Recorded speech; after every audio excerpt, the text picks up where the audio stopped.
सोचिए कैसा लगेगा तुम्हारे घर वालों को जब उन्हें यह पता चलेगा कि किसी एक इंसान के चक्कर में आके तुमने अपनी पूरी जिंदगी को बर्बाद कर लिया।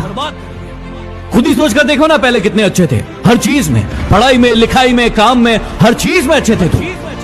लेकिन अब क्या हो गया है तुम्हें? न खाने में मन लग रहा है, न पीने में, न नींद आ रही, न चैन, और ना ही किसी काम में मन लग रहा है तुम्हारा। मुझे भी पता है और तुम्हें भी पता है ये चक्कर क्या है, ये मांजरा क्या है, और तुम खुद भी इस चक्कर से बाहर निकलना चाहते हो।